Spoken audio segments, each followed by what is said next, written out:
Aziz Ben Slimane, bonjour. Merci d'avoir accepté l'invitation de Naïda Tech. Aziz, tu es le fondateur de Hopla Tour, une solution de mobilité. Vous mettez à disposition des usagers dans les grandes villes des trottinettes électriques. Aziz, je suis ravi de te recevoir. Est-ce que tu peux te présenter très rapidement pour les gens qui ne te connaissent pas, un peu ton parcours et comment tu es arrivé jusqu'à l'idée de lancer Hopla Tour? Bonjour Badal, merci de ton invitation. Je me présente brièvement, donc Aziz Ben Slimane. J'ai commencé d'abord dans l'industrie IT. Donc c'est comme ça que j'ai commencé mon parcours à partir de 2000. En gérant une structure qui faisait de l'intégration de l'IT et aussi de la digitalisation des process métiers des administrations marocaines, des entreprises privées et publiques, de grands comptes, et aussi beaucoup d'intégration d'infrastructures et des solutions cloud. Donc rien à voir avec ce que je fais maintenant. J'ai fondé en 2009, c'était une première tentative dans la partie startup, mais on ne savait pas qu'on faisait de la startup, donc j'ai cofondé avec mes frères une plateforme qui s'appelle adomicile.ma. Je ne sais pas si vous connaissez. Donc, adomicile.ma, c'était l'ancêtre de Glovo. D'accord. Donc, on avait une flotte propriétaire de motos pour faire de la livraison et on avait déjà une plateforme interactive qu'on mettait à disposition des restaurateurs et des épiceries. Et à l'époque, on avait à peu près une cinquantaine déjà de restaurateurs, d'épiceries. Et donc, notre slogan, c'était vous ramenez votre course le temps du trajet. Et donc, on a duré quand même 2 ans avec une base de clients de 3000 clients et plusieurs commandes. Mais on a dû arrêter. On n'était pas dans l'écosystème startup, justement. Et on ne savait pas qu'on fondait une startup. Et c'était une structure, bien sûr, déficitaire, mais qui avait un potentiel de croissance important. Donc, on a dû quand même arrêter parce qu'il n'y avait pas les financements, l'écosystème des startups, etc. Donc, après, bon, on a continué. Moi, j'ai continué dans l'IT pendant à peu près 20 ans. Donc, jusqu'à ce qu'on vende, qu'on cède notre entreprise. Essayer de trouver de nouvelles niches à conquérir, de nouvelles opportunités. Donc, c'est comme ça que je me suis dit, lors d'un déplacement en Europe, je voyais fleurir justement ces trottinettes électriques, passer un peu partout. Je voyais son intérêt et je me suis dit, c'est des choses qui sont très intéressantes au niveau du Maroc à importer. Euh, il y avait d'abord une stratégie de l'État qui poussait beaucoup l'écologie. Et on voyait beaucoup la stratégie aussi royale avec l'énergie électrique, que ce soit thermosolaire ou thermothermique ou éolienne. Et donc, je me suis dit, il faut contribuer bien sûr sur la partie transport, où il y a beaucoup de pollution. Et sur la partie transport, il y a quelque chose à faire. Et c'est de là que m'est venue d'abord l'idée de créer un produit. Ce n'était pas une entreprise, c'était un produit qui s'appelait Replateau. Et donc, le produit, c'était faire des tours en trottinette pour le touriste qui vient découvrir Casablanca. Donc, c'est comme ça est né Replateau. D'accord, très bien. Tu as parlé de quelque chose de très intéressant, hein, domicile.m. Donc, ce que tu nous Oui, dis, Aziz, c'est que vous avez créé cette boîte-là de livraison oui. et vous aviez un certain succès. Vous aviez combien de livreurs, vous m'avez dit? Vous m'aviez On dit avait jusqu'à 13 livreurs, 13 livreurs. une cinquantaine de restaurants et une base de clients de plus de 3000 à 4000 clients juste à Casablanca. On avait déployé ça en 2010 déjà. Donc 2009 c'était le lancement et 2010 Et c'était le chiffre d'affaires. vous étiez inspiré d'un acteur étranger ou pas du tout? Pas du tout. Pas du tout. C'est né vraiment d'un constat. Il y avait un début de la restauration, on va dire, en livraison. Et je me suis dit, à chaque fois que je vais partir dans un restaurant, on prenait des prospectus de Hmm. livraison. Et des fois, quand on voulait partir quand on voulait commander, je ne retrouvais plus les prospectus à la maison. Et je me suis dit, bah, c'est pas possible ce truc-là. Et aussi, un truc très, très énervant, c'est d'appeler au téléphone. Et au final, on commandait exactement la même chose, la Hmm. même pizza, et on ne pouvait pas découvrir la carte. C'est comme ça que je me suis dit, bah, là, Et en fait, il fallait c'est digitaliser intéressant. notre Ouais, truc. ça c'est intéressant cette expérience parce que vous aviez un certain succès des livreurs, des livraisons et des Oui, clients, mais en fait, finalement, vous êtes arrivé trop tôt parce que à la fois exactement. côté technologique, côté usage, vous étiez un peu en avance en fait par rapport au marché. C'est vrai. D'ailleurs, moi, je vois même des plateformes actuelles, c'est-à-dire 10 ans plus tard, on avait déjà le niveau de ces plateformes. Il faut savoir aussi que les restaurants n'étaient pas encore connectés à Internet. Et donc, nous, on avait même pensé, on fournissait des clients légers, des sortes de petits ordinateurs, et on fournissait aussi un abonnement Internet pour les restaurants qui n'étaient pas connectés, pour qu'ils reçoivent leur connexion, enfin leur commande en temps réel. Et donc, c'était vraiment un parcours très intéressant. Maintenant, le concept aussi, ce qui changeait, c'est que c'était des livreurs propres, donc c'était des salariés. Et ce n'était pas le modèle actuel d'auto-entrepreneur où ils travaillaient à la course. Et donc, c'était on va dire, des charges importantes, même si on ne faisait pas Hmm. les chiffres qu'il fallait faire. Et donc, c'était ça la Donc différence. finalement, votre solution de livraison technologiquement était prête, l'idée était là, les commandes, les clients étaient là. Par contre, il y avait plusieurs choses qui font que le marché n'était pas prêt. C'est-à-dire que les gens ne commandaient pas forcément par des applications. Il n'y avait pas le modèle auto-entrepreneur pour avoir une flexibilité de l'entreprise. Et, Effectivement. euh, et, et voilà, donc c'est vrai que le time to market est très important, c'est une des clés de succès.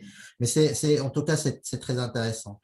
Euh, alors, si on parle maintenant de Hoplatour, tu nous disais que, en fait, au début, vous avez commencé juste par un produit. C'est-à-dire qu'il y avait Exact. pas il y a pas de société, il n'y a rien du tout. Comment ça se présentait ce produit-là? Effectivement, effectivement, il fallait tester, il fallait voir est-ce que c'est pertinent. Juste pour l'anecdote, j'avais acheté une seule trottinette pour mon usage, pour essayer de me familiariser. Je n'étais pas forcément trop ni vélo ni trottinette. Et je me suis dit, bah, c'est un produit qui est intéressant, on va l'attaquer. Et donc, en même temps, pour voir est-ce que ça pouvait fonctionner, j'ai créé juste une solution sur TripAdvisor comme ça, Hoplatour, un tour en trottinette électrique autour de Casablanca. Et j'ai fait ça, j'ai lancé ça comme ça, en me disant est-ce que ça va prendre? Et je l'ai laissé. 2, 3 jours plus tard, j'ai eu une première commande de clients hollandais qui voulait faire le tour à Casablanca en trottinette électrique. Moi, je ne savais pas ce que c'était déjà faire un tour en trottinette. Je l'ai fait moi-même pour éprouver aussi le tour, comment il fallait le faire. Et en même temps, j'ai couru rapidement pour aller acheter les trottinettes manquantes pour commencer à faire les premiers tours. Donc effectivement, on a commencé comme ça. Ça, c'est intéressant. Ça, c'est intéressant. Beaucoup d'entrepreneurs peuvent un peu apprendre comment on fait en fait pour se lancer. Ce que tu nous dis, Aziz, c'est que tu es allé dans TripAdvisor, tu as créé un compte entreprise ou un Ah, compte écoute, particulier, prestataire personnel. particulier, C'est d'accord? ça. Et dans le Prestataire. TripAdvisor, on peut mettre des offres Exactement. pour faire un guide, pour faire des activités des activités que les touristes vont faire dans un pays. Et ce que tu as Exactement. fait, c'est que tu as proposé un service, tu as mis la description du service que tu voulais mettre en place. Et c'était pour Casablanca, c'est ça? Casablanca, oui. Casablanca. Et donc, combien de temps après cette inscription dans TripAdvisor, tu as eu la première commande? 2, 3 jours. 2, 3 jours, il y a des gens qui te Moi, contactent, qui j'étais te choqué. disent, Je me suis dit, mais c'est qui? C'est qui cette personne qui est venue comme ça commander chez moi? et Moi, tu j'ai n'avais rien rien du préparé. tout. Tu n'avais pas de trottinette, tu n'avais rien du tout. Rien du tout. Et donc là, comment tu fais? Tu dois aller acheter les trottinettes, faire les tours toi-même, préparer peut-être des documents, des prospectus, des choses comme ça. Ouais, effectivement, bon, j'ai rien préparé au début. J'ai vu que sur TripAdvisor, il y avait déjà la notion de billet. Et donc, la seule chose que j'ai faite, c'est acheter 2 trottinettes, essayer de faire un premier repérage, c'est quoi le tour qu'on va faire. Et on l'a fait comme ça. Et c'était juste incroyable. Enfin, Et, et, et, le retour client, et c'était pas des trottinettes électriques, donc c'était des trottinettes normales ou électriques? non, non, trottinette électrique. Électriques. Et donc, tu as fait abstraction de tout ce qui est légal. En fait, tu t'es lancé. Tu n'as pas Oui, pensé à la partie légale, à la partie, est-ce non. on va me demander d'arrêter on va m'empêcher de les louer? Est-ce que c'est Non, légal, c'est après, pas légal? Parce que les gens, je te demande ça parce que les gens, des fois, les entrepreneurs surtout, il y en a beaucoup qui réfléchissent énormément avant de se lancer. C'est légitime des fois, parce il faut faire des choses, bien sûr, qui sont dans la légalité. Mais ça, c'est intéressant. Les entrepreneurs, les vrais entrepreneurs, en fait, ils se lancent malgré le risque.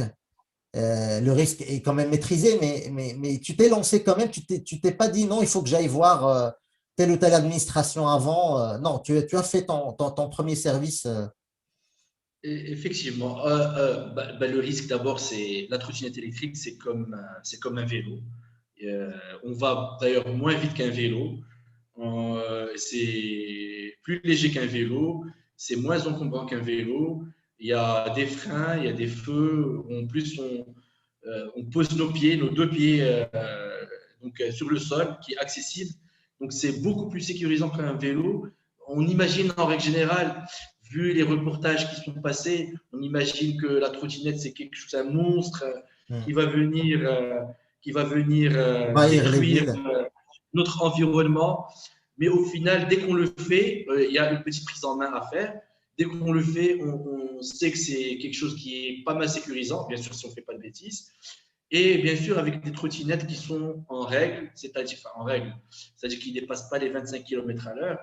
Maintenant, les reportages qu'on voit en France ou partout ailleurs, ce sont des trottinettes qui vont à 100 km à l'heure. Il faut Hmm. imaginer une trottinette sans aucune sécurité. Une voiture généralement à 100 km à l'heure, c'est énorme. Mais une trottinette à 100 km à l'heure qu'on projette comme ça, c'est un missile. C'est C'est très là, dangereux. oui. Hmm. Là, là c'est dangereux. On va en parler de la législation, effectivement, sur les Et trottinettes. effectivement, je ne me suis pas dit que c'est légal ou pas légal. Je me suis dit c'est une opportunité de marché. Est-ce qu'on fait une activité qui n'est pas légale? Non. Donc il faut se lancer. Maintenant, je n'ai pas cherché à aller étoffer beaucoup plus le côté légal parce que sinon on va jamais entreprendre. Si on veut Et être c'était juste un test pour voir si effectivement, ton service effectivement. pouvait intéresser du monde. Et alors, qu'est-ce qui s'est passé après ce premier test? Il y en a eu d'autres. Comment tu as constaté qu'il y avait vraiment peut-être un marché ou en tout cas une demande? Ben, déjà, le retour client qui était juste incroyable. Parce que moi, en règle générale, j'étais dans du B2B, dans une entreprise traditionnelle. Je gérais à peu près une centaine de personnes, des ingénieurs qui allaient s'activer chez le client. Mais le retour client, comme ça, en face, avec un grand sourire, où il était très content de la prestation tout de suite, c'est juste quelque chose qui motive, qui encourage à aller plus et plus loin. Et donc, tout de suite après, il y a eu un premier avis. Et sur cet avis, il y a eu des dizaines et des dizaines et des dizaines de commandes on va dire de tous les continents, de l'Asie, Singapour, de Hong Kong, de l'Amérique latine, des États-Unis. Et pendant un moment, c'est toi qui assurais, j'imagine que c'est toi qui assurais le Oui, oui, service. oui, c'est moi qui ai assuré pour apprendre Apprendre. et comprendre effectivement ce qu'il fallait montrer aux clients et avoir le discours à avoir pour que les clients soient vraiment satisfaits du tout. On faisait à peu près une vingtaine de kilomètres autour de Casablanca. Généralement, Casablanca n'est pas une ville touristique, donc il faut imaginer que les gens qui arrivent, ce sont soit des businessmen, soit des gens qui font escale à Casablanca et qui se disent on a un jour à griller peut-être Casablanca n'est pas intéressante. Bon, ils cherchent et ils trouvent qu'il y a un tour comme ça. Ils se disent, bah, tiens, on va le faire. Et le retour, il est juste incroyable. Ils se disent, ben, on aurait pu rester à Casablanca pendant 3 4 jours parce que c'est une ville super intéressante. Justement, avec ce tour-là, ils peuvent voir beaucoup de choses, Et notamment la comment, alors, Médina. comment se passe, parce que tu nous as tu nous as beaucoup parlé de ce tour, on a envie de le faire. Est-ce que tu peux nous en parler un petit peu? Comment ça se passait justement ce tour? Est-ce qu'il y avait quelque chose de précis, un circuit précis? Oui, bah, on était fait ce circuit petit à petit. Mais en règle générale, il y a des spots qui sont juste incroyables à Incontournable. Casablanca. On ne les connaît pas et je l'ai fait le tour avec des Marocains et ils se disent, ben, je ne savais pas. Je ne savais pas que ça existait. Donc, il y a d'abord la nouvelle corniche de Casablanca, pas la nouvelle vers Morocco Mall, mais plus la nouvelle vers la mosquée Hassan II, où il est super pratique, extraordinaire à faire. Et on a juste une vue sur la mosquée Hassan II qui est impressionnante. D'ailleurs, j'ai appris à revoir la mosquée Hassan II. Au Autrement. début, je me disais tout le temps, c'est une très belle mosquée, on y va tout le temps, donc c'est beau. Mais la voir du regard des touristes, tu la trouves encore plus belle, parce que tu les vois projetés pendant 10 minutes en train de la voir et dire c'est magique. Donc après ça, on continue vers la marina. Donc il y a aussi une vraie allée piétonne sur toute la marina. Donc là aussi, c'est génial à faire. Et puis on va bifurquer vers le Rix Café, avec un petit stop vers le Rix Café. Parce qu'en règle générale, eux, ils ont déjà cherché sur TripAdvisor. Et donc quand tu J'en ai leur dis entendu Rix parler. Café, ils disent ah ben j'ai vu, j'avais déjà vu. Donc on explique à peu près ce que c'est. Et on rentre dans les méandres de la Médina. Et là, personne ne sait, enfin moi-même, je ne savais pas qu'elle est vraiment pratique à faire en trottinette. Les allées sont super nickel, c'est super propre. On fait un arrêt vers la Scala. Et là aussi, D'accord. c'est une projection vers les En jardins fait, Andalous. ça se passait en groupe, ça se passait en groupe et tu étais Oui. comme un guide en fait, donc un groupe de. J'étais comme un hôte local, parce que ce n'est pas un guide. Oui, J'étais comme un ami qui les accompagnait donc d'accord. pour voir de leurs propres yeux ce qu'ils pouvaient Et, faire. et, et, tu, ouais. Et, Et tu leur offrais du et, coup une expérience et donc, on intéressante. faisait tout le tour jusqu'à revenir à la maison. Donc, Alors, du coup, toi, Aziz, bien sûr, tu fais ça, tu trouves ça intéressant, tu le fais, mais tu le fais surtout pour tester. Ton objectif, c'est de effectivement, créer une société, une boîte, une start-up effectivement, là-dessus, autour de ce effectivement. service-là. Alors, comment tu as fait justement ce passage de dire, bon, maintenant, j'ai assez testé, j'ai eu mes retours, je suis sûr, il y a quelque chose à faire. Maintenant, il faut structurer les choses et il faut lancer un vrai service autour de ça.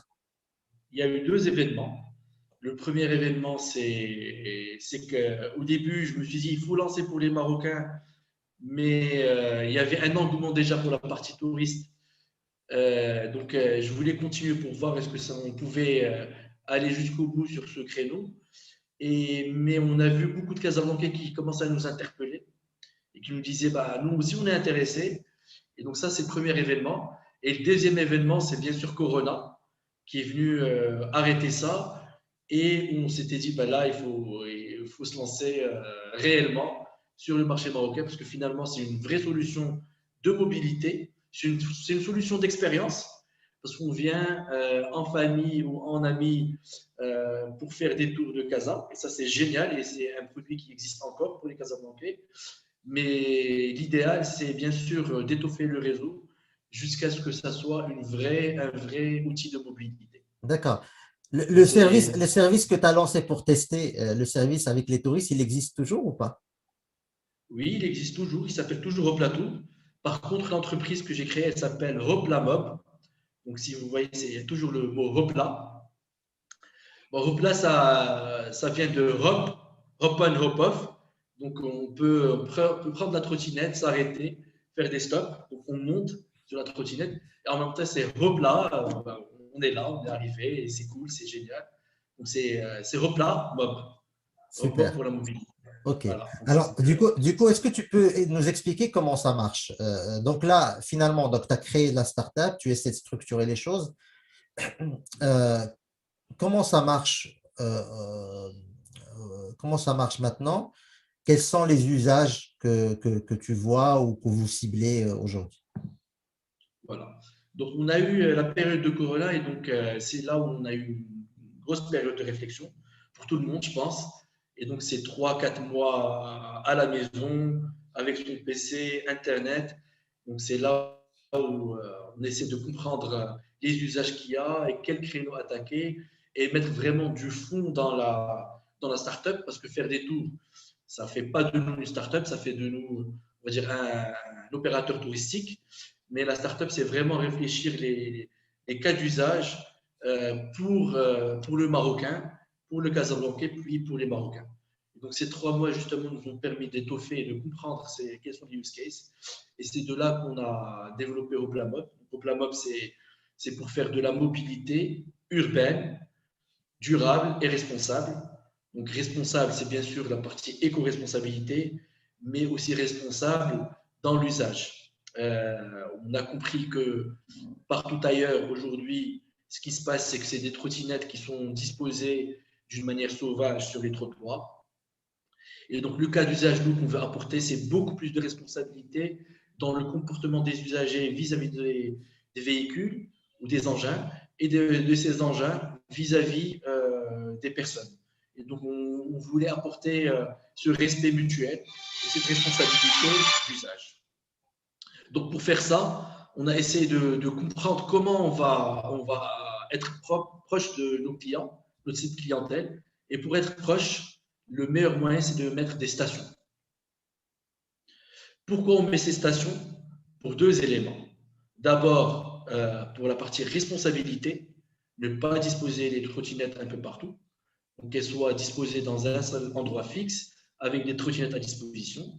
Et deuxièmement, c'est une responsabilité, une éco-responsabilité dans l'usage, parce qu'une station, c'est en même temps pour parquer et sécuriser l'engin ou la trottinette, et en même temps pour le charger. Alors, qu'est-ce qui se passe aujourd'hui chez les autres opérateurs? C'est que les trottinettes sont déployées le matin et le soir, il y a des opérateurs qui s'appellent les users qui viennent récupérer les trottinettes, effectivement, et ils se bagarrent pour récupérer d'ailleurs les trottinettes. Et ça, c'est un élément qui n'est pas très sympa à voir. Et aussi pour les charger pas forcément dans les meilleures conditions et qu'au final, le bilan carbone tant voulu par la structure n'est pas forcément le meilleur. D'accord. Et donc, on a la première brique qu'on a pensée, c'est la station. Alors, juste Donc, sur ce point-là, alors, oui, juste un peu pour reprendre un peu ce que tu as dit, vous avez déjà appris de ce qui se passe en Europe sur ce marché-là. Donc, effectivement, en Europe, il y a eu plein de problèmes avec les autorités parce que les dépôts sauvages de, de trottinettes électriques sur la voie publique, ça dérange beaucoup de monde et effectivement, ce n'est pas très joli à voir. Donc, vous apprenez un petit peu de ce qui se passe en Europe. Et vous, ce que vous avez décidé de faire au Maroc, c'est d'abord, peu importe quel est l'usager, on va en parler, les vrais usagers, les enfants, les professionnels, les personnes qui veulent faire des tours dans les villes et dans des endroits à l'intérieur des villes. Mais vous, votre premier constat, c'est que nos trottinettes ne vont pas être libre-service sur la voie publique, ils vont être sur des stations, soit des stations qui sont à vous, soit des stations qui seront des partenaires. Donc déjà, ça c'est clair et net, ça sera des stations où les personnes vont s'occuper de livrer, enfin de mettre à disposition la trottinette et puis la récupérer et de se charger de toute la maintenance qui est derrière. C'est ça, hein, Aziz. exactement. Exactement. Donc, ça, c'est vraiment la première brique de responsabilité. Et c'est la deuxième brique de l'éco-responsabilité. Donc, c'est vraiment un vrai constat profond. Et c'est ça notre différence par rapport aux opérateurs. Et on s'adapte aussi au cas d'usage des Marocains et aussi de tous les Africains, parce qu'on veut aussi aller en Afrique. Et pourquoi pas les autres pays d'Europe. Ça c'est intéressant parce que si, en fait, il suffit finalement que que vous puissiez faire un maillage intéressant sur les zones où vous opérez, hein. C'est beaucoup mieux que de faire du dépôt sur la voie publique, en fait, finalement. Et du coup, on va parler des usagers à qui est destiné votre service. Alors, on n'a pas parlé de comment ça marche. euh, je veux utiliser votre service. Comment je fais? Qu'est-ce que je dois faire? Est-ce que je dois m'abonner? Est-ce que je dois payer? Est-ce que je dois payer par carte? Comment ça se passe en règle générale? Alors, pour comprendre ça, il faut comprendre un deuxième maillon. C'est où est-ce qu'on va poser ces stations?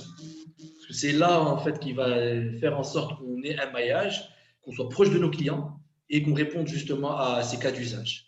Et donc là aussi, c'est une vraie réflexion pour dire est-ce qu'on va appeler les autorités pour qu'ils nous laissent des places? Est-ce qu'on est suffisamment important pour qu'on puisse avoir accès aux autorités? Ou bien d'abord compléter par du privé, enfin, faire des partenariats gagnant-gagnant avec du privé qui apporte déjà quelques services et que nous, on peut lui apporter des choses. Et donc, on a commencé à réfléchir quels sont les partenaires qu'on peut conquérir et qu'on peut aborder.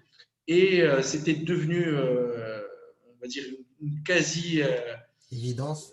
évidence. C'est que c'est d'abord c'est des cafés et restaurants. On a sur Casablanca, au Maroc, on a à peu près 500 000 cafés et restaurants. À Casablanca, on est peut-être à 25 000 cafés et restaurants. Et donc, ces cafés et restaurants, ils ont tous des terrasses. Et ils peuvent être. Et en même temps, ils apportent quelque chose à la ville.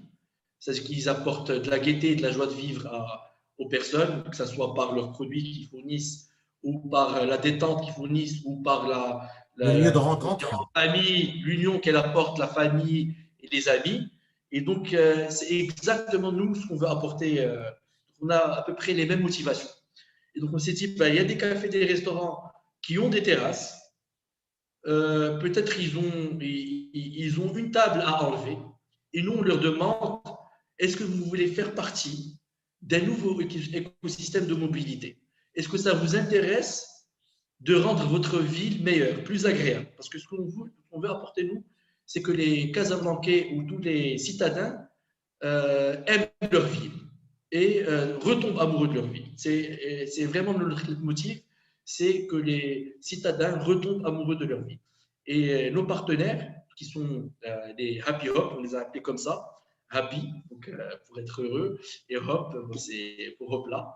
Donc nos Happy Hop, nos partenaires, vont accepter nos stations et les trottinettes qu'on va mettre à leur disposition.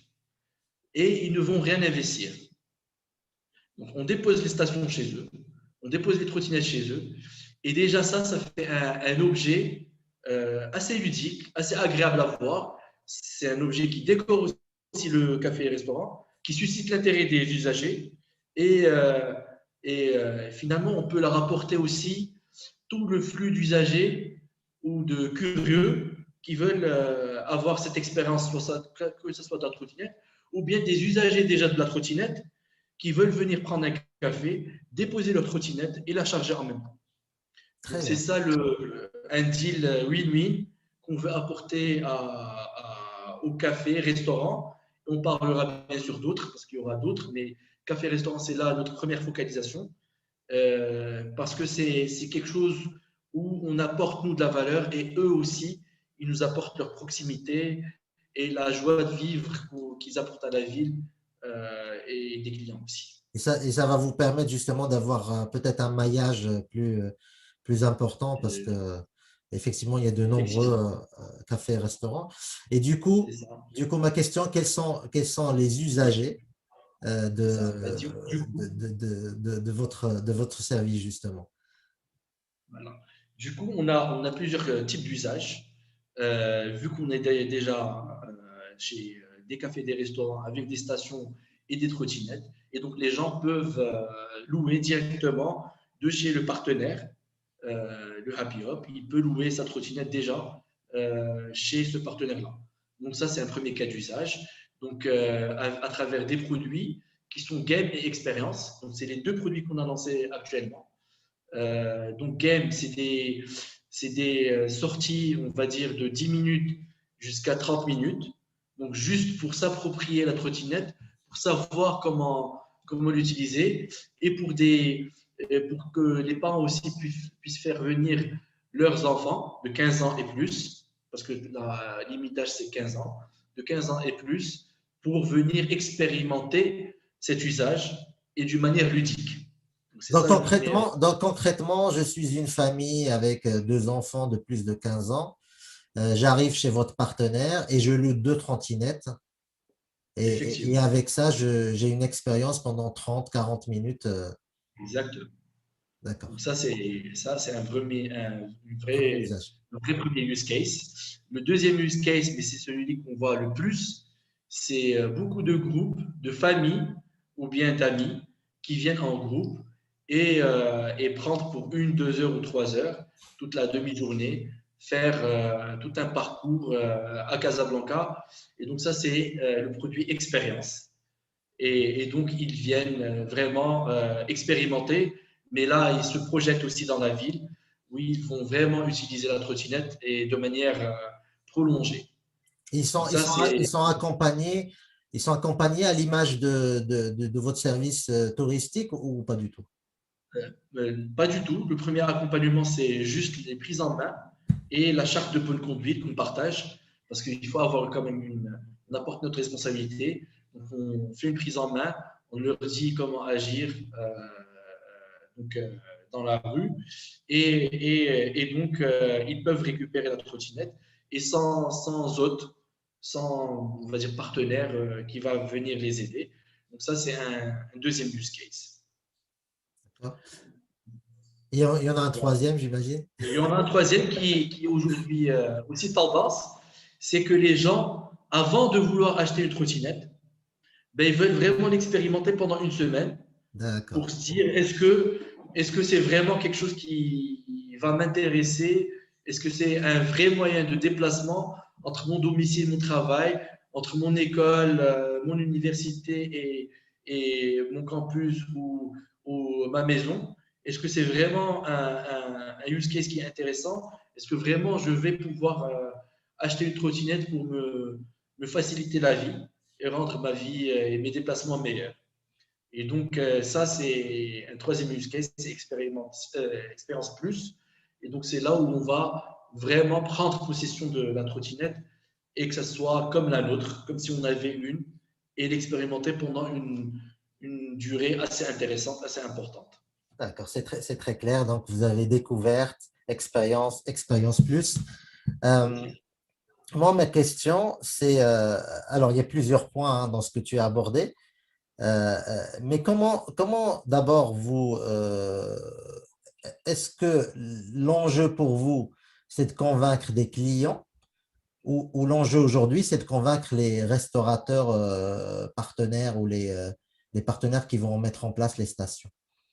Alors, les deux sont vraiment importants et ils doivent aller en parallèle, comme les marketplaces, comme toute start-up qui veut se développer et se scaler. Il faut qu'elle Équilibre les fasse deux. apporter le service et qu'il puisse aussi apporter les usagers. J'avais bien aimé votre interview avec Madame Bilqiz de Uber, où elle parlait bien de ça.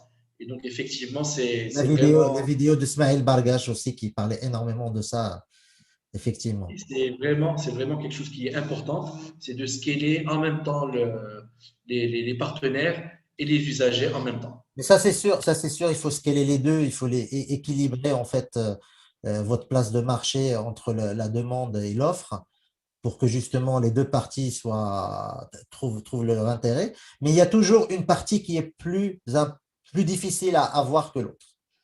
Est-ce Alors, il y que a une vraie partie qui est difficile maintenant et qui n'est ni l'une ni l'autre, c'est l'accès aux trottinettes électriques aujourd'hui au Maroc. Euh, Ça devient de plus en plus difficile d'avoir accès à des trottinettes électriques. ça, on Et va en donc, parler. Tu parles de la partie, c'est la partie administrative, légale et tout ça, hein. en fait, on ne sait pas, je ne sais pas si c'est administratif ou légal. En tout cas, ce qui se passe, c'est qu'aujourd'hui, on a du mal à trouver sur le marché et même à l'importation des trottinettes électriques. Aujourd'hui, les trottinettes électriques, ce sont des engins de déplacement personnel motorisés. Donc, ils sont dans cette case un peu partout en Europe. Et ces engins de déplacement personnel motorisés, ils ont, on va dire, des propriétés. Et donc, je pense qu'au Maroc, on n'a pas justement tagué les trottinettes électriques dans cette case-là, engin EDPM. Donc, pour pouvoir avoir accès à ce type d'engin ici au Maroc d'une manière facile. D'accord. Et donc, pour nous, c'est vraiment maintenant ce qui nous fait qu'on ne peut pas se développer, c'est justement avoir accès à ces trottinettes parce qu'on a déjà une dizaine, déjà, on s'arrête à une dizaine de partenaires qui veulent Travailler avec vous. signer. Effectivement, on a déjà 4 partenaires qui ont signé et on a une dizaine de signataires, mais où on n'a pas encore déployé nos stations D'accord. chez nous. Est-ce que justement, tu peux nous expliquer un peu plus ce point-là? Pourquoi aujourd'hui, alors que vous avez votre service votre service et marche, votre startup est créée, vous avez des partenaires, vous avez étoffé votre offre, tout est clair pour vous, mais vous avez besoin d'importer ces trottinettes électriques pour pouvoir déployer votre réseau. Oui. D'accord? Pourquoi aujourd'hui c'est difficile de le faire? Tu as parlé de, donc c'est la partie législation ou au cadre légal, si vous voulez, parce que ce que tu nous dis, c'est qu'aujourd'hui, au Maroc, les trottinettes électriques, on ne sait pas très bien les catégoriser pour faciliter en fait cette procédure d'importation qui va vous permettre, vous, d'aller acheter ces engins à l'étranger et de les déployer sur votre réseau. C'est bien ça dont on parle, hein. Effectivement, en fait, on n'a pas encore ni de confirmation, ni d'information, ni d'affirmation. Donc, on a juste les échos du marché. D'accord. Et les échos du marché, c'est ce qu'ils disent que c'est très difficile d'importer aujourd'hui des trottinettes au risque de ne pas pouvoir les rentrer sur le sol marocain. Et je me dis que le souci qui peut être présent, c'est que ce n'est pas la bonne catégorie aujourd'hui de classement du produit. Il doit être classé comme un vélo ou un vélo à assistance électrique. C'est un engin de déplacement personnel motorisé. Ce n'est pas un véhicule, c'est-à-dire qu'il ne développe pas des centaines de chevaux. On va à une vitesse on va dire assez faible, à 25 km à l'heure maximum. On a des puissances moins de 1000 watts. Donc on est à 600, 700 watts, 300 watts, 400 watts. Donc c'est vraiment une petite puissance. Et je comprends si le côté réglementaire dit que ça doit être aux normes européennes, vu que les normes européennes sont contraignantes. Et je l'entends et je le comprends. Ou que ça soit aux normes américaines, FCC ou CE. D'ailleurs, les trottinettes qu'on veut importer sont certifiées Union européenne et certifiées FCC, donc aux normes américaines. Elles se déploient facilement aux États-Unis, facilement en Europe. Donc, au moins, on ait accès à ces engins-là. Et donc, cette information-là, aujourd'hui, cette information, vous avez du mal à la trouver, c'est ça? Moi, la question que je veux te poser, Aziz, parce que ça, c'est un point super intéressant. Là, on a le cas d'une boîte qui a, voilà, vous avez testé votre marché, vous avez lancé votre boîte, vous avez investi votre temps et votre argent, et là, vous êtes dépendant en fait d'importation, du coup, parce que vous devez importer votre trottinette électrique pour déployer votre réseau. Alors, comment tu fais aujourd'hui? Qu'est-ce que tu fais? Quelle démarche tu fais?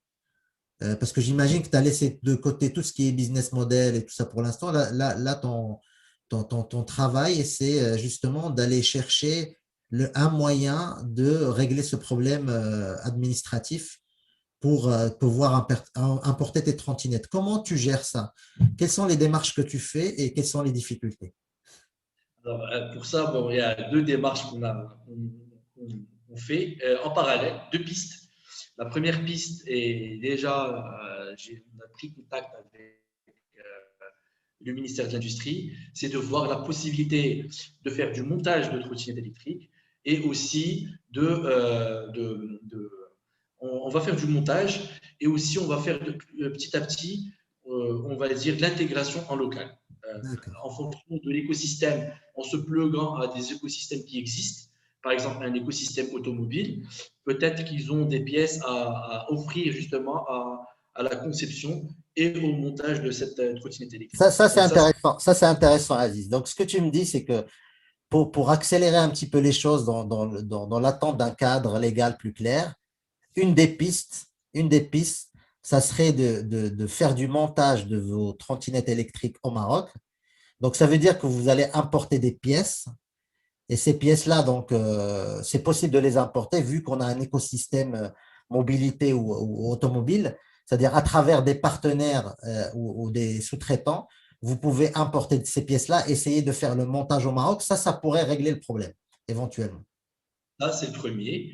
Et puis le deuxième, c'est qu'on essaie de voir avec des experts, donc aujourd'hui des transitaires et des experts des bureaux d'études, pour voir est-ce qu'on peut répondre à justement cette catégorisation chez les partenaires et chez l'administration, euh, justement, qui peut catégoriser ce produit avec les bonnes normes, comme j'ai dit. Il ne faut pas importer, il ne faut pas laisser, bien sûr, au Maroc importer n'importe quel type de véhicule. Je comprends qu'on Ouais. puisse importer des véhicules ou des engins de normes américaines et européennes. Ça, bien évidemment, c'est ce qu'on veut, c'est ce qu'on veut Donc, au Maroc. tu avances sur les deux sujets en même temps. Et ça, c'est très Mais intéressant. entre-temps, vu qu'on a ce temps-là, ce qu'on essaie de faire aussi, c'est qu'aujourd'hui, la station, vous pouvez la voir chez nos partenaires ou sur le site, la station actuellement, c'est une station physique qui n'est pas dotée de beaucoup d'intelligence.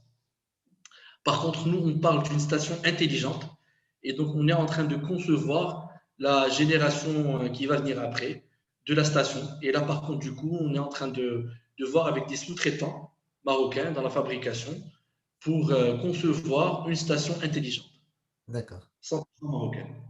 D'accord. Alors, ça serait quoi les caractéristiques d'une station intelligente par rapport à une station classique? Alors, la station classique, c'est une station où on a des chargeurs qu'on doit plugger de manière physique et on a des cadenas, on va dire, physiques qu'on déplugue et qu'on lock et unlock. Et donc, ça, c'est un peu contraignant parce que ça, quand même, ça demande un petit effort physique personnel, pas beaucoup, mais un petit effort quand même physique. Par contre, la station intelligente qui s'appelle HomePark, parce que j'aime bien donner des noms, comme ça quand on donne un nom à quelque chose, elle devient évidente et réelle. C'est pour ça que j'ai bien Happy Home et les Hopark. Les Hopark, c'est des stations intelligentes qui permettent de parquer le véhicule, de le sécuriser, c'est-à-dire avec un cadenas sécurisé mais électronique, et aussi de charger le véhicule et de s'adapter en fonction du véhicule, de s'adapter à la charge. D'accord. Et en même temps, cette station va nous permettre aussi de faire un certain nombre de tâches, notamment la prévision de maintenance de nos trottinettes. Donc, avec des algorithmes d'intelligence artificielle, on va essayer petit à petit de reconnaître est-ce que les trottinettes sont bien disposées, est-ce qu'elles ont besoin d'un entretien, est-ce qu'elles ont besoin d'un nettoyage, est-ce qu'elles ont besoin de changement de pneus, des choses comme ça, qu'on va commencer à découvrir petit à petit en apprentissage de notre algorithme d'intelligence artificielle. D'accord, très bien, très bien. Sur la partie, parce qu'effectivement, là, aujourd'hui, tu l'as dit, hein, vous avancez sur les deux sujets pour éventuellement pouvoir régler ce problème et pouvoir disposer de votre trottinette électrique. Est-ce que, euh, je pense que vous êtes limité aussi dans le temps. Il faut en fait que cette situation soit débloquée le plus vite possible. Quel est On espère. quel est l'horizon temps euh, acceptable pour vous pour pouvoir quand même vous développer? Parce que vous n'allez pas attendre quand même 2 ans que la législation soit réglée et qu'il y ait un cadre légal plus clair.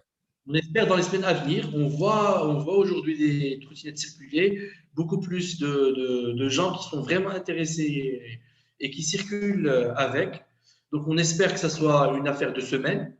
Moi, je me tiens à disposition même pour offrir ma modeste connaissance, parce que j'ai appris ce qu'il y avait comme lois et règlements un peu partout en Europe. Donc, je peux contribuer à écrire, s'il faut écrire une réglementation marocaine qui s'adapte à nos use cases et qui s'adapte bien sûr à notre marché, mais en même temps, parce que finalement, ce qu'on veut, nous, ce qu'on veut apporter, c'est que nos villes respirent. Ce qu'on veut, c'est limiter la pollution. Ce qu'on veut, Exactement. c'est que nos centres-villes soient beaux et non hypertrophiés. C'est Ouais. ça ce qu'on veut. Justement sur ce point, Aziz, parce que vous n'êtes pas les seuls, vous n'êtes pas les seuls dans ce problème-là. En fait, ce cadre légal, cette législation au Maroc par rapport aux startups, elle est un peu compliquée parce qu'on arrive avec un nouveau produit, un nouveau service, un nouvel usage et on a du mal à avoir du répondant côté administration pour pouvoir nous déployer rapidement.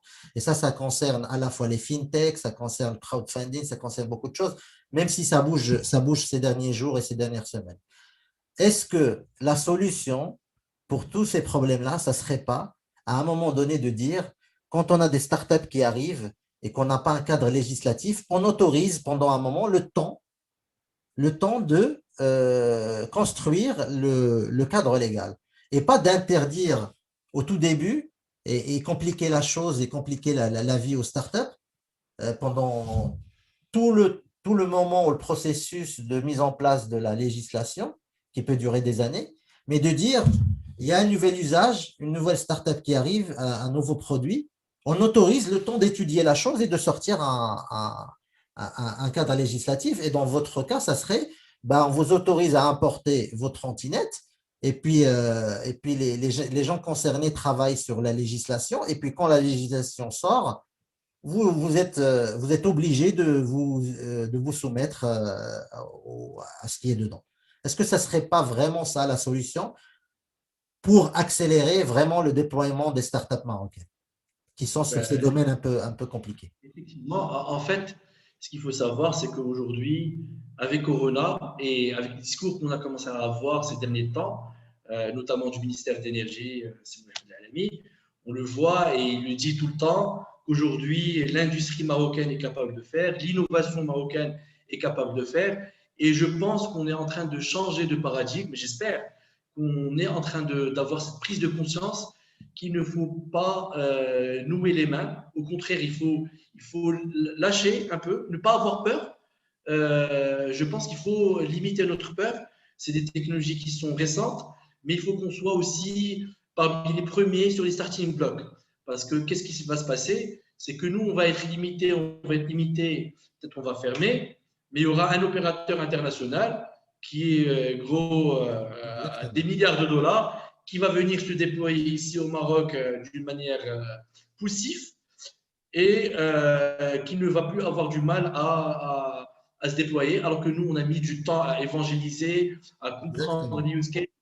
Et donc, il faut que, effectivement, comme vous avez dit, avoir comme un bac à sable, je pense que ça existe un peu partout au monde, pour l'écosystème startup, et je l'avais dit dans une interview, dans le monde de startup, dans l'écosystème de startup, il faut qu'il y ait des moratoires législatifs. Bien sûr, on ne va pas faire n'importe quoi, mais Ouais. des moratoires législatifs sur des pratiques nouvelles, notamment les blockchains, l'impression 3D, peut-être les drones, des choses comme ça qui sont des produits assez innovants où l'écosystème de start-up marocain va les utiliser pour apporter encore plus d'innovation, encore plus de use cases qui s'adaptent au marché marocain.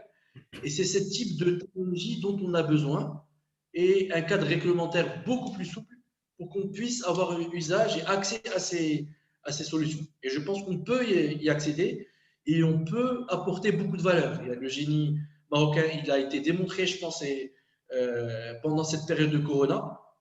Tout le monde dit qu'on a gagné 5 ans dans le digital, 5 ans dans l'innovation. Ben, 5 ans dans la réglementation, ce serait aussi très bien de pouvoir la gagner et pouvoir justement aller encore plus loin que les 5 ans d'innovation, peut-être 10 ans. Et on est capable de faire ça. L'entrepreneur marocain, l'ingénieur marocain, les compétences marocaines sont capables de faire ça. Super. Je suis complètement d'accord avec toi. Euh, Moi, ma question suivante, c'est, alors vous êtes incubé chez H7.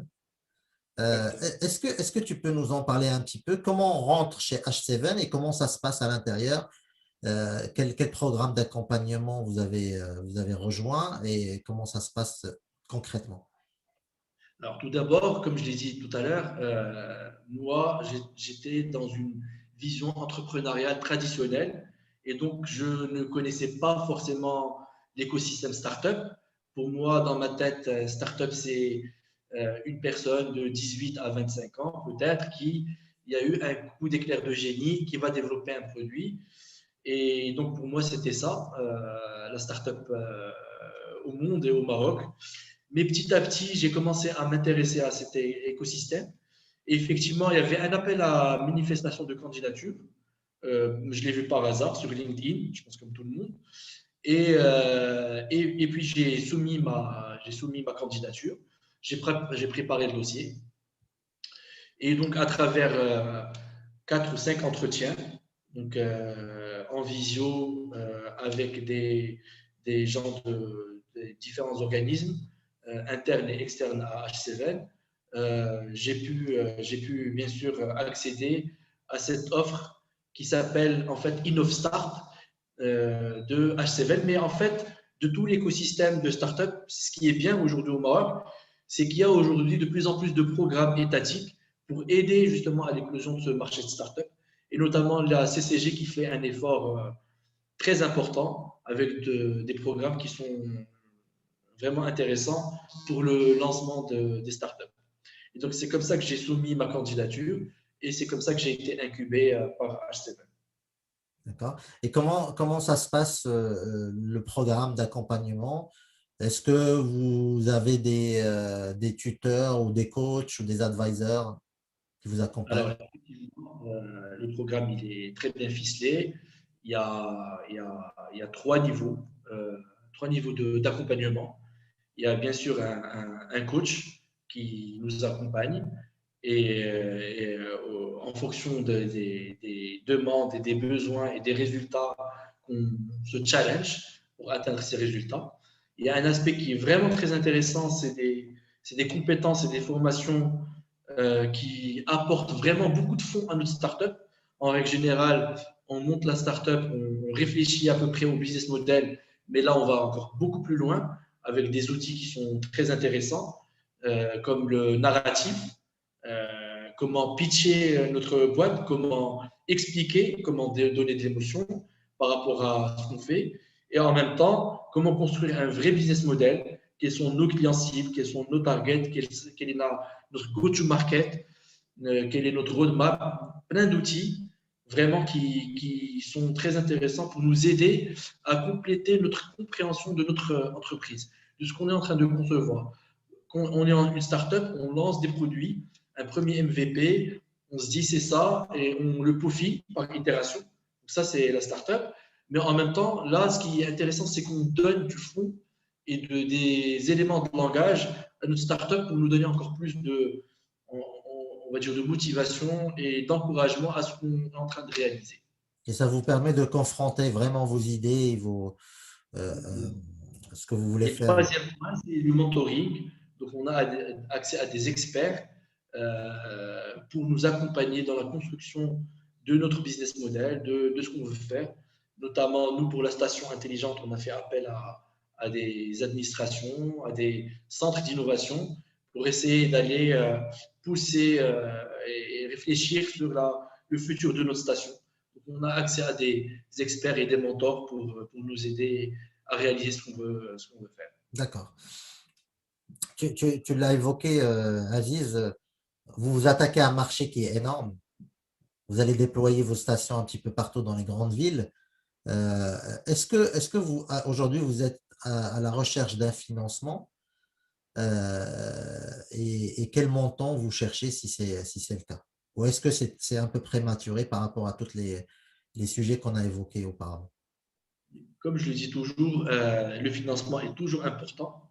C'est ce qui nous permet en fait de projeter encore plus et d'apporter plus de valeur à notre service. C'est-à-dire qu'on peut aujourd'hui se déployer avec nos moyens propres, avec aussi les aides qu'apporte la CCG dans le cadre de InnovStar. Ça, c'est possible, et c'est ce qu'on fait.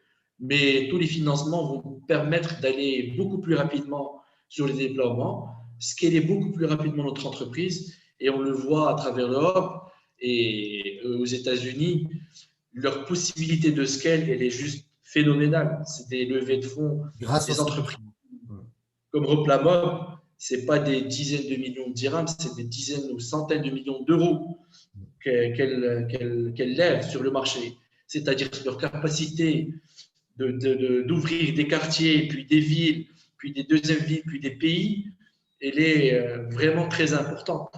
Ils peuvent avoir accès à des financements presque Ça, illimités. c'est un point important. Ça, c'est un point important parce que j'ai beaucoup de gens, quand je discute un petit peu sur LinkedIn et réseaux sociaux au Maroc, j'ai beaucoup de gens qui se demandent pourquoi ces montants astronomiques sur les levées de fonds, les valorisations.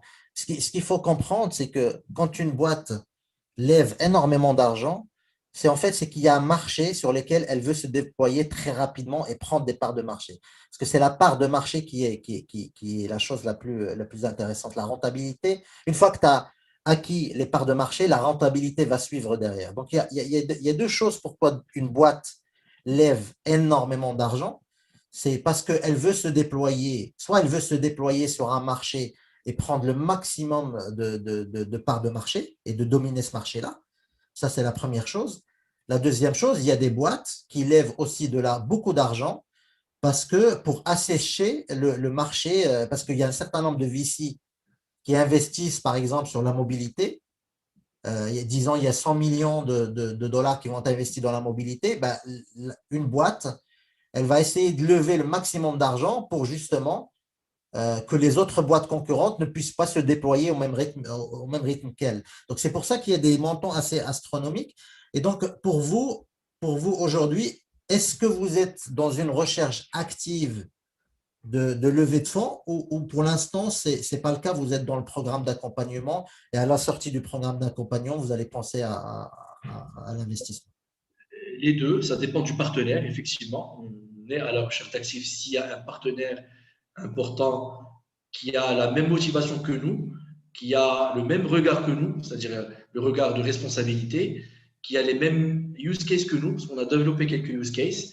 Notamment, nous, on a compris que les Marocains aiment bien acquérir leurs biens. Et ce qu'on veut apporter, c'est la deuxième phase de notre déploiement, c'est la partie abonnement. Donc, nous, on a construit un atelier de services après-vente et on veut apporter un abonnement pour avoir accès à une trottinette pendant tout le mois, l'emporter chez moi, mais aussi avoir accès à un atelier pour enlever les soucis, avoir accès à les stations pour enlever l'encombrement à la trottinette. C'est-à-dire, si j'arrive à un quartier où je veux faire des courses, pas la peine de porter ma trottinette ou de demander à un gardien de la garder. Ben, je viens, je me plug à la station et je continue à faire mes courses. Et aussi d'avoir accès à une application intelligente qui permet d'utiliser ces trottinettes. Et aussi, pourquoi pas, et ça, c'est le niveau de service premium de notre abonnement, c'est d'avoir un échange standard, c'est-à-dire même ma trottinette qui est à moi, qui est en panne, ben je la dépose et je récupère n'importe quelle trottinette la plus proche de moi, le temps que ma trottinette se répare. Et donc ça, c'est le vrai use case qu'on veut apporter. Et en même temps, que ce soit sur la partie B2B et sur la partie personnelle. D'accord. Si on a effectivement des partenaires qui ont ces mêmes motivations que nous, qui veulent apporter justement cette localisation, si je puis dire, localisation du use case aux pays marocains et africains, nous, on est prêt à écouter et à se déployer. Et comme vous l'avez signifié, il y a deux choses qui sont importantes. Au début, on ne peut pas parler de rentabilité. Quand on est en train de faire de l'acquisition client, c'est beaucoup d'investissement. Quand on est en train d'acquérir des partenaires, c'est beaucoup de moyens financiers pour les acquérir. Une fois qu'on a bien sûr étoffé le réseau et qu'on a une base de clients solide, l'acquisition client, elle va être beaucoup moins chère que la première acquisition client. Yes. Effectivement, là, on peut parler de rentabilité et c'est là où il y a un changement de paradigme à faire au niveau de nos investisseurs aussi en local, où on va déployer des business models ou des business plans qui sont déficitaires au début, où on va un peu brûler un peu d'argent, pas beaucoup, pour que les gens n'aient pas peur, on va pas brûler beaucoup d'argent, mais juste ce qu'il faut pour acquérir les clients et les partenaires et les stations et les trottinettes pour aller se déployer sur les villes. très bien, super. Mes deux dernières questions, Aziz, c'est sur l'écosystème startup marocain. Quelles sont les startups marocaines que tu suis, que tu regardes, qui t'intéressent? Et quel conseil, si tu devais donner un seul conseil aux Marocains qui veulent se lancer dans les startups, quel serait ce conseil? Alors, c'est difficile de choisir des startups. Il y en a déjà sur A7, il y a des startups qui sont juste phénoménales. Il y a des startups on va dire, dans des secteurs. On ne croit pas que c'est des startups dans la boucherie, comme Tiffy, des startups dans l'innovation du recrutement, comme Job Win-Win.